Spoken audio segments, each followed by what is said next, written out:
Welcome to the Resilient Retail Game Plan, a podcast for anyone wanting to start, grow or scale a profitable creative product business with me, Catherine Erdley.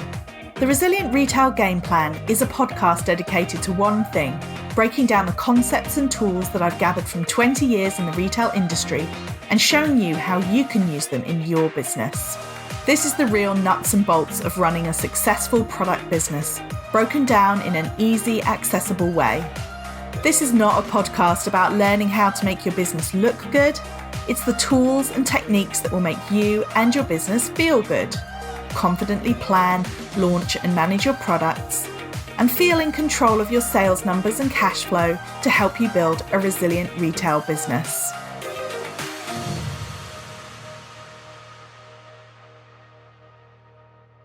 Hello everyone, welcome to the Resilient Retail Game Plan. It's Catherine Erdley, I'm your host and I'm also the founder of the Resilient Retail Club. That is my membership group and mastermind for product businesses. You can find out more at resilientretailclub.com. And this week, if you sign up before midnight on Sunday, the 17th of September, you will be able to join the Resilient Retail Club for half off your first month, and you'll be able to join in with our incredible Grow Your Christmas Sales Summit. So head on over to resilientretailclub.com/membership and take a look. We have got an incredible lineup of 7 expert speakers who are going to be covering all kinds of topics from getting ready for markets to wholesale, TikTok, influencers, Instagram, so much more, as well as some expert sessions from me on getting ready for Christmas and also planning out your Christmas promotions and putting together your Christmas strategy. So I absolutely cannot wait. I can't wait to see you there. Come and join us. Go over to resilientretailclub.com/membership. Get your first month for half off. That's just £19 for all that amazing value. And I'll see you in the group. Today, we are joined on the podcast by Lucy Jeffrey. She is the founder of Bearkind, and Bearkind is a sock brand who donate money to various different animal charities, and it's all related to the animal that's on the sock. So if it's a turtle on the sock, it's a turtle charity. And Lucy's going to share with us her amazing story about how they've built the business and specifically how they have used a focus on wholesale to really grow during this time. Lucy, thank you so much for joining me this morning. Do you want to start us off by introducing yourself and your business? Yeah, absolutely. Thanks so much for having me. So hi everyone, I'm Lucy Jeffrey. I'm the founder of Bearkind, and we sell bamboo socks that save endangered animals. So what that means is we sell socks and we donate 10% of the profits from every single pair to save the animal that's actually on the sock. So every single pair has a charity partner. We're partnered with nearly 30 charity partners now across the world, but the majority of them are in the UK. And it just means that we can wear jazzy socks, but also support the amazing work that these charities are doing on the ground for the animals. Fantastic. And how long have you been going and kind of what was behind your decision to start? The company's been running for 5 years. I started it, I was still working at a bank at the time. So it was a bit of a side hustle for a few years. I started the company because I liked my job, but I didn't love it. And I wanted to do something that kind of set a fire beneath me a bit more. Like I wanted more of a legacy to the planet. I wanted just all the classic, like I want to feel more fulfilled in what I'm doing. Like that's, I feel like a classic route into entrepreneurship. And I just fell into it really. I started with random products. So I had reusable straws, recycled t-shirts, tote bags. And it wasn't until a few years in that I actually landed on my first pair of socks. So knew I wanted to do the charity model. So I was like, I want to donate this percentage. What product will work? I'll try a pair of socks. Started with turtle socks linked to the Turtle Foundation, our first partner. And people loved the concept. They're like, oh, what animal are you going to do next? Can we have orangutans? So brought out orangutans, brought out more, and now we've got like 50 plus designs and counting. And honestly, we just get floods of people asking for this sock and this sock, and there's honestly so many different animals we could be doing. So I've now found myself the owner of a sock company, and it was never really the plan. It just kind of happened, but I love socks, so it's worked out well. And what's the favorite? Like, what are the animals that people really resonate with? At the moment, puffins, hedgehogs, orangutans are still a solid favorite. Sloths is another nice one. Yeah. At the end of last year, they're all endangered animals, but we have started moving into rescue animals as well. So we've got sheep, pigs and cows that donate to a sanctuary, and people love those ones. They sell really well. Cats and dogs, or are they? Not yet. I want to do cats and dogs. I think they'd go down well. I did have rescue bunnies because I do have my own rescue bunny, and they were fairly popular. but actually not as much as cows, pigs and sheep. It's weird, isn't it? You just get into the insights of how people think. And also presumably a lot of them are bought as gifts, right? Yeah, we're heavily gifting company. Yeah. So we're very busy at Christmas.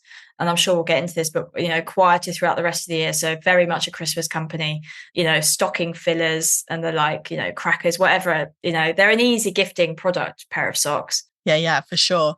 So you kind of evolved the mission. So you always knew it wanted to have a mission, have a purpose, and then it evolved into the animals, which I love. I love the fact you started with the turtles and then added on as people asked for more. How did you even get started in finding a manufacturer? I think it kind of helped that I was fairly naive to it. I had no background in like fashion, product, e-commerce, anything. I literally worked for a bank and that was it as soon as I was out of uni. So I think a standard process, if someone knew what they were doing, they'd probably have like a set way of going to do it. I honestly just Googled it and started having conversations. And then I picked someone based on them offering me a fairly decent MOQ. Because the problem is a lot of them will say you have to order 1,000 pairs per design to start with. Yeah. But they liked what I was doing. They thought it had potential. So they were willing to lower it. They were willing to halve that. And MOQ, sorry, just to explain for listeners, MOQ. Minimum order quantity. So tends to be a big thing in manufacturing that they obviously have to commit to a certain amount to actually manufacture it. So socks tends to be 1,000 pairs per design. And we can then split that into 2 sizes of adults. But yeah, that's similar across the industry. But depending on the product, you might find different MOQs. But yeah, found the manufacturer in Turkey and we've worked with them ever since. We went to visit them a few weeks ago, actually. We've been out to visit the factory and a second factory as well. We've got 2 factories now. So we went to visit both of them. We're just kind of getting into that space of having one manufacturer is a risk in the end, because if something goes wrong with them, then you're stuffed. So we're trying to spread the risk a bit and, just get some more innovation in there and start working with more than one partner. So really exciting, so much fun going to visit them. Was there anything that you were really surprised about, or was it as you expected? Just how much we didn't know about how they're made. And what I mean is in terms of like how many needles are made. So it's with socks, it's very technical stuff, but it's things like the quality of the sock increases the more needles are used. And like I guess if you're thinking about like bed sheets, it would be like the equivalent of thread count. It's things like that. So if you're an expert in the industry, which these guys are, we just learned so much from them. So we've come away from it thinking, wow, we really should have gone sooner, because it just now allows us to have better conversations with new manufacturers because we know now what we're talking about. Yes. I think the thing that always stands out to me is that when I worked for big retailers, that they would spend thousands and thousands of hundreds of thousands of pounds probably flying their buying teams out to the Far East to talk to the manufacturers face to face. And the reason is that it's almost invaluable in terms of improving that relationship. 100%. Like, and they treated us so well. Like they took us out for dinner. It was really nice being like wined and dined, but we're important partners for them. And, some of them are like trying to win our business. And seeing the factories and like the conditions and from a sustainability point of view, it's really good to have those conversations in person, because then they also start to understand like what's really important to us. I just think it's so much easier to convey that in person. Yes, yeah, for sure. And I think it's such a good point that you made there as well about it informs the conversations that you have with them and also your understanding of their process, so that when they explain that this has happened or that's happened or this might be an issue, you really get where they're coming from because you've actually physically seen it being made. Absolutely. So much easier to communicate as well, because you've got to remember like their English is pretty good, but it's not their first language. So being able to kind of talk about the product in person and show things. So another thing is we're trying to decrease our minimum order quantities even more. We're definitely ordering more total, but because we're adding more and more designs, a big problem we've got at the moment is we're very overstocked because we haven't gone into our busy Christmas season yet. And that's because every design we add, we have to order a certain amount. So it makes it difficult for us to like test new designs. So we've been speaking to them about that. And it's just a much easier problem to explain in person, because it's things like, they buy their yarn by the kilo. So we've said, well, how about we buy the yarn directly then? Because it's actually cheaper for us rather than saying X amount of socks. We'll just buy the yarn you need. And if you don't use it all, we've bought it, hold it there, and we'll use it on the next batch. So there's conversations like that. It's just really hard to initiate over email. Yes, yeah. And to work together creatively to come up with a solution. Yeah. And I think they take you more seriously when I mean, these guys, we've been working for a long time, so it's a good relationship already. He's visited us a couple of times in the UK, but especially with new partners, I do think they're going to take you more seriously because you have gone to see them. 100%. I couldn't agree more. I think it's so important because it really separates the people who are kind of not really taking it seriously, the people who are willing to actually come to the factory and see them. I think it really does make a difference in their mind in terms of what they're willing to do for you. And because this is the thing, there are rules, but the rules can always be bent if they like you enough, basically. Yes, it's all relationship building, like exactly the same. And coming from the corporate world, it's all the same. Like it's the same thing. Like it's, if your manager likes you, you'll be fine. It's the same process. If your manufacturer likes you, they're probably more likely to bend things to help. Yes, absolutely. And, and whose order's going to get bumped to the front of the queue if they've got a bit of spare capacity or anything like that, if you're the one that you've built up that relationship with them. Yeah, exactly. So one of the key revenue streams that you've really worked on in the business is your wholesale arm. And I believe what you shared with me is that the largest UK sock brand on Fair. Is that correct? In Europe, as far as we know. Yeah, we've done massive growth. Fair is an American company, right? So they did a massive expansion into Europe. They put a lot of money behind it. So at the time when we joined them at the end of 2021, they were offering £300 credit to every new retailer we brought on.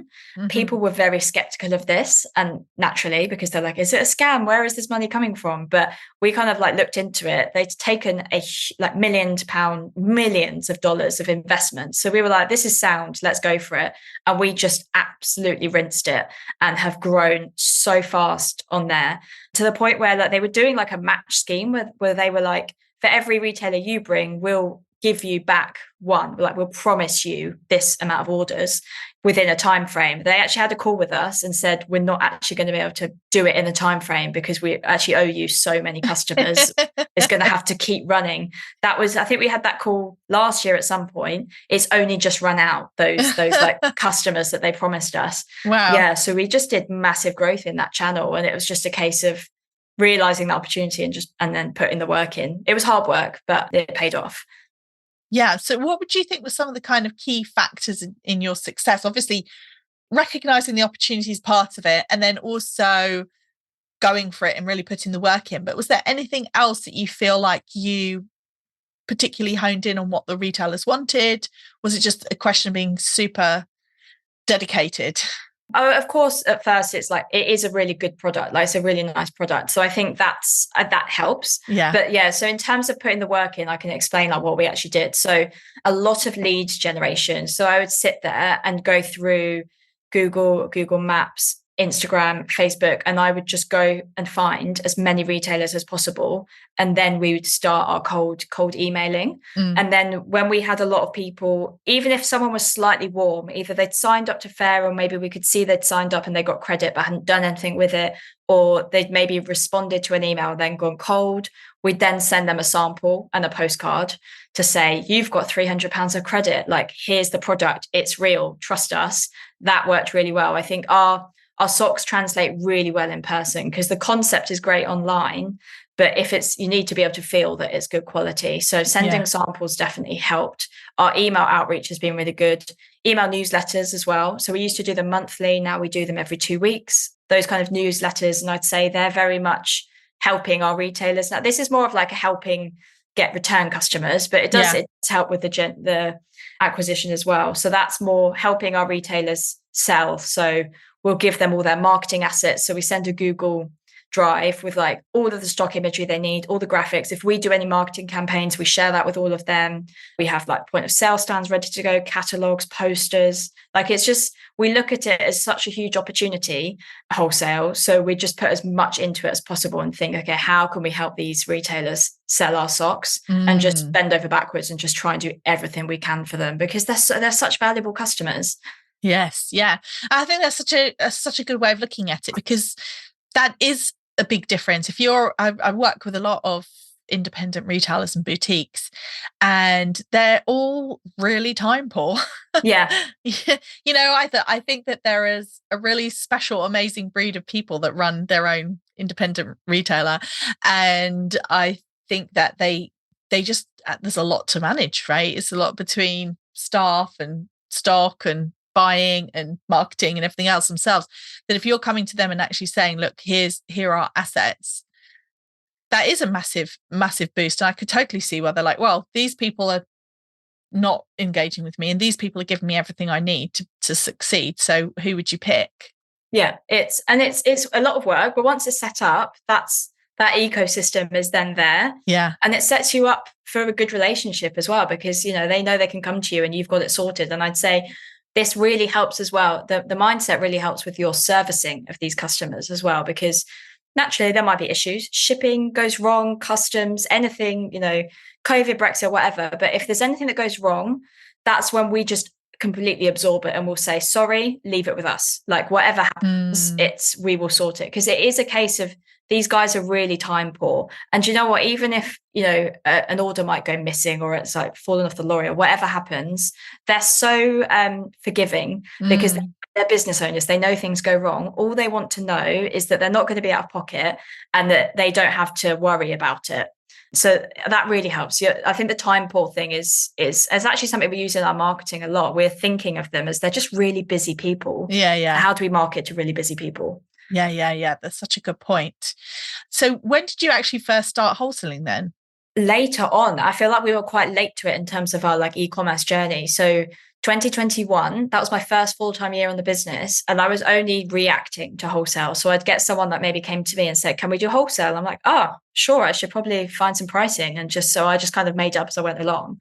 Then we joined Fair, October 2021. All I did was move my current customers, less than 20, onto Fair to get the offers and just sat and left it. It wasn't until the start of 2022 that we were like, this Fair thing, this £300 sounds too good to be true. Looked into it. I'm like, actually, this is a huge opportunity. And then February, when you look at our sales profile, it's dink, up it goes. Yeah, I'd say February was the real start where we actually put the effort in to start our own wholesale channel. And yeah, we've hit over we might be as close to 800 retailers total. Wow. That we've worked with. Obviously, yes. we've kind of got A, B, and C sellers, the ones that are consistently always ordering a lot, B that have once or twice, and then the C sellers who are first time or maybe once a year. But yeah, we've had enormous growth in this space, and it's a lot of it is through these marketplaces. Wow. 800. And what are they mostly UK, or is it quite spread? Mostly UK. We have actually got quite a lot in America. So I'd say about 70% UK, and then the rest is split between Europe and America. We only have a third-party warehouse in the UK at the moment. So our next kind of thing to fix is our return rate from America, because I think they like the product, but it just takes too long to ship. So we're working on that at the moment. The next step is improve the speed of the shipping. So we're moving couriers at the moment. One day I would, like a warehouse out there so we can fulfill these wholesale orders quicker, because I think that's the blocker to them ordering more regularly. Yeah, just the amount of time that it takes to get there. Yeah. And how do you manage in terms of, I know that one of the struggles that lots of people have when it comes to they starting wholesale is that it's just balancing that demand versus the manufacturing. So obviously you've got an MOQ, you've got this minimum order quantity you have to hit. And sometimes with wholesale, it's one of those things where obviously the more volume helps, because the more volume, then you're just reordering more frequently. But it's how do you manage that if suddenly a wholesale order wipes you out of something that you're like, okay, now I've got to remanufacture it? Or do you just because you've got lots of designs, do you just switch off the ones where you're out of stock? Yeah, so we're so overstocked at the minute. It's the opposite problem for us. Right. So yeah. From a wholesale point of view, it's good because we're just go crazy. But I would say our mentality is if we ever have socks that are super, super popular, I used to think, well, we'll just leave them on our current website and shut them off on everything else. Our website is the most important thing. Actually, we've changed our mind. The most important thing is our really valuable wholesale customers. These guys spend thousands with us. Yeah. And you're right, we have so many designs. It's not the end of the world if one particular thing goes out of stock on the website. But yeah, we've done a lot of work on this. Actually, it's really interesting because our lead time is quite long. It can be up to 4 months from ordering. That's at bad times. That's Brexit, no lorry drivers, COVID, you name it. So it should be around 3 months. And that's because it takes quite a long time to get the bamboo fibers in on that side of it. The manufacturing itself is quite quick, but because we work with quite a long lead time, it does mean we have to be like really plan ahead in terms of stock. Yes. And that is why we're so overstocked, because we've not done it well. We should have ordered less because all our cash is in stock right now. Yeah. So a couple of things that we've done to help with this, we've hired a freelance merchandiser. So she comes on and she's like looking at all our analytics, and she's amazing. So we do like trading updates with her, and she just comes and she's trying to work out what patterns we have as well in terms of like what we design next as well. Yes. Got to say, if anyone's listening and struggling with their stock, I mean, that's my background.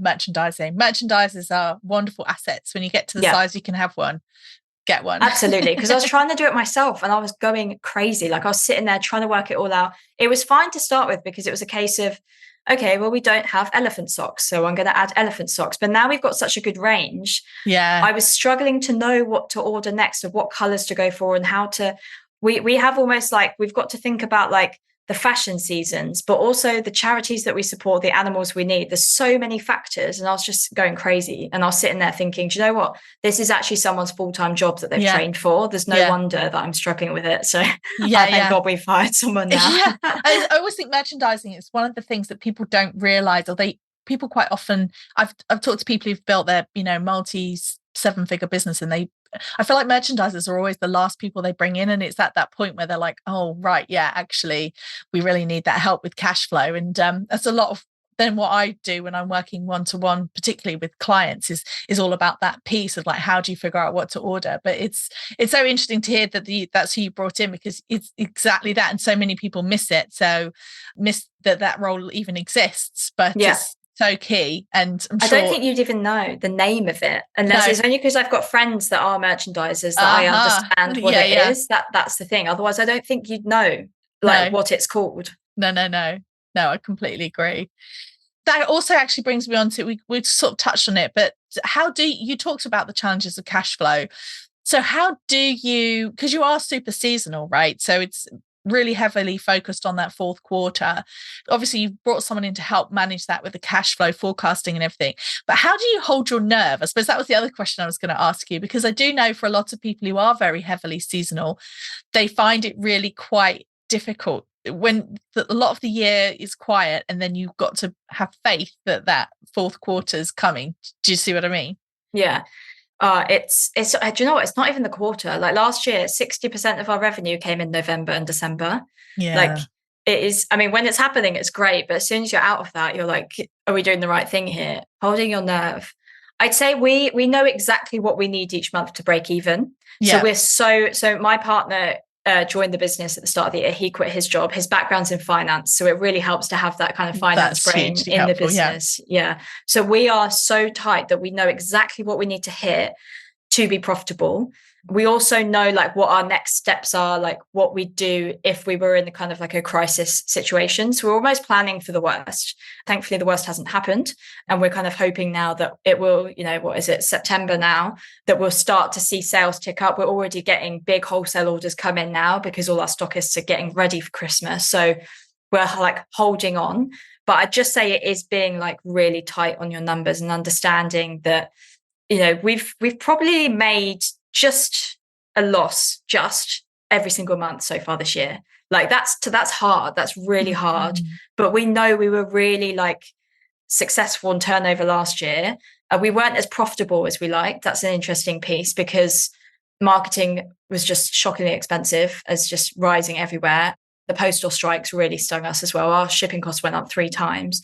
But we have done some work to improve on that. So we've kind of changed our free shipping threshold, and, we're working on how we push the AOV up and things like that. So I think it's a case of it's easier said than done, but trying not to like panic every day, and the business is so much to do. Yeah. We take a lot of step backs, like every week, every month, we'll take a step back and just be like, what's going on? Are we working on the right priority areas? Like, is this actually generating revenue? We have a board meeting as well every month. We have an advisory board that we've set up. And I just think taking that step back and like looking at the business and being like, do you know what? We're okay, because we know, although we're like making a small loss each month, we're still up on sales every month compared to last year. So we're like, okay, we know we're going to be okay as long as we keep going down this track. And it's because we're tight on the figures. So we've tracked that and we know what's going on. And this is kind of normal, even if it is scary. And then also then the profit comes those last couple of months, right? Yeah, absolutely. Yeah, we know we know what kind of business we're sitting on, and we know, we're hiring in the right places in terms of like, we'll be bought on the merchandiser and things like that. But we also know, working backwards, which ones we'd have to cut if we had to.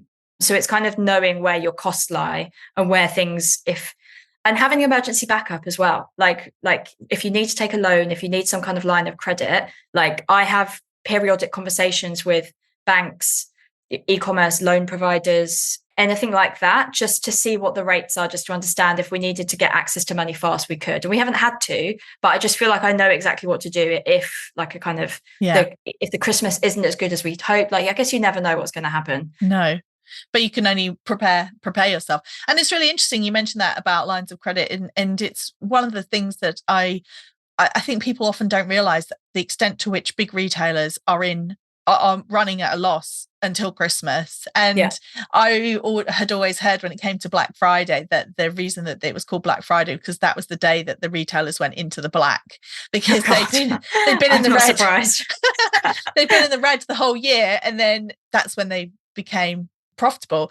And when I worked, for example, at Paperchase, which was so seasonal, so similar, I don't think it was quite 60% turnover in those 2 months, but it was not far off, and it was super seasonal Christmas. Then one of the big things that the buying and merchandising teams would have to do every year was talk to our suppliers about trying to ease the payments for the Christmas stock, or trying to work through, because they were in a line of credit all year round, and then it was like, just they didn't want to go off the bottom of the line of credit before their Christmas sales started coming in. So this is that pinch point for a lot of people, that September nail biting, like, okay, all the stock's in.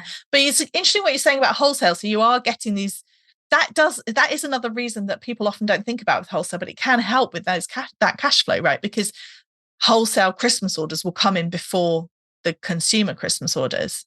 Yeah, absolutely. Way before. So I guess giving you an example, Fair do their summer market in July, I think. And a lot of the buyers on there, like I'm in a few Facebook groups and stuff, were saying, we use that as an opportunity to start getting stocked up for Christmas. We're getting big orders coming. Literally yesterday we had a £2,000 order. Like that is stocking up for Christmas in my eyes. Like they are getting ready. Yeah, it's a great way. August typically is our quietest month.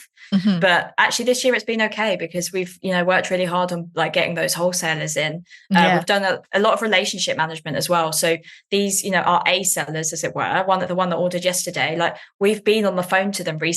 Like they live, I think they're Devon way, so it's a bit far for us to travel down just for the day, but we will at some point go down and visit. So there's a lot of relationship management. Like we're trying to focus more on those A sellers and speaking to them more regularly, just kind of showing our support. And actually they're really open to that. And you know what as well, we've noticed a pattern is as soon as we have a call with one of them, they'll place a big order not long after.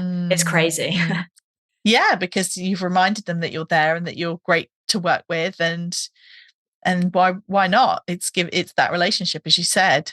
Yeah, absolutely. Like I think Fair can make it look a bit transactional, and so for some buyers it is.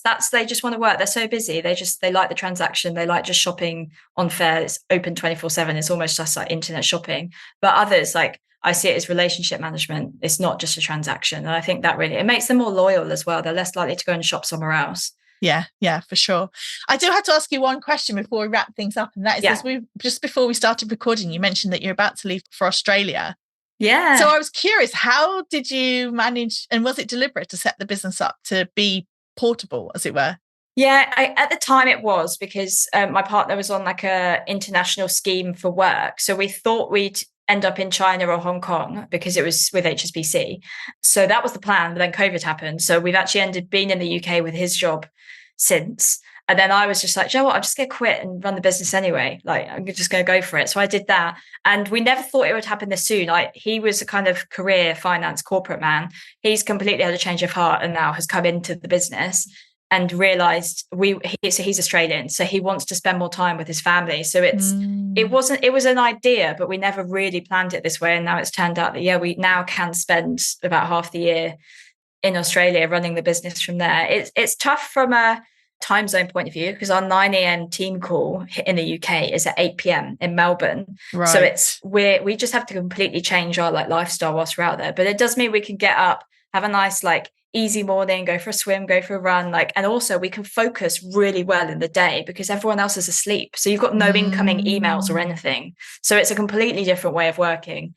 And we just have to kind of make that switch. I don't really like being up that late working because I'm then buzzing before bed. But yeah, we've chosen to do this. There's going to be downsides as well as upsides.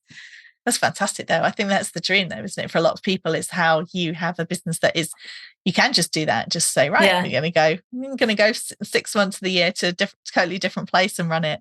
And presumably you've got a really good team that you rely on then in the UK in terms of fulfillment and everything like that. Absolutely. Yeah. Our fulfillment warehouse is great, super reliable. Everyone's just on board with it. I think we've set the team up to be like, we are very flexible. You guys can work wherever you need to, we're going to, so you might as well too. So yeah, it is a nice way of working. Fantastic. Well, thank you so much for sharing all of this with us. Is there anything else you wanted to mention? You have a wholesale course as well.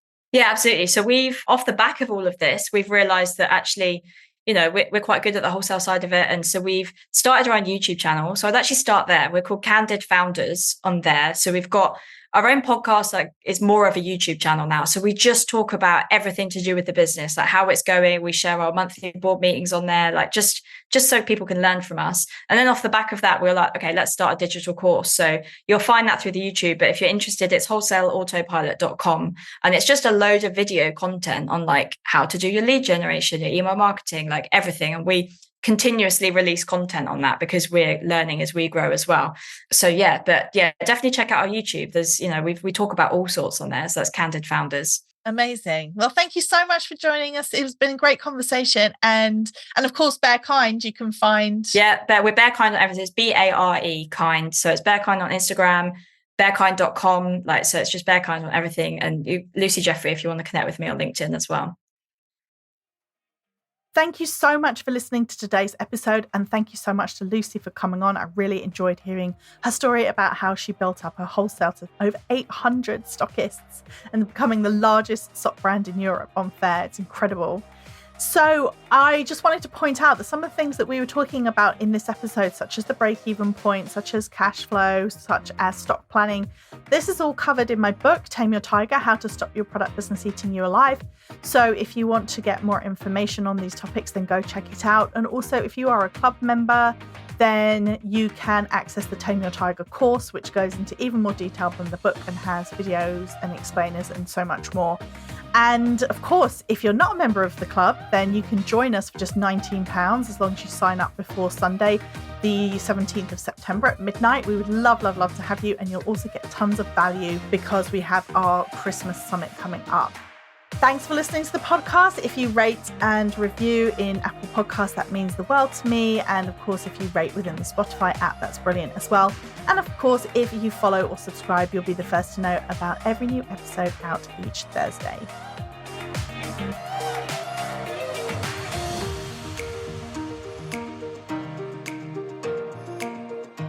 If you've enjoyed this week's episode, then I invite you to check out resilientretailclub.com. The Resilient Retail Club is the membership for anyone wanting to start, grow, or scale a profitable product business. No more trawling Google trying to find the answers to your questions or wading through general business advice that speaks mainly to service-based businesses.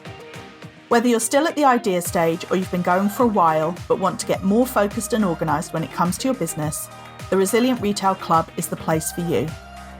With a library of courses tailored to creative product businesses, several live sessions a month, and a supportive and active community, the Resilient Retail Club is the perfect membership to help you hit your goals faster.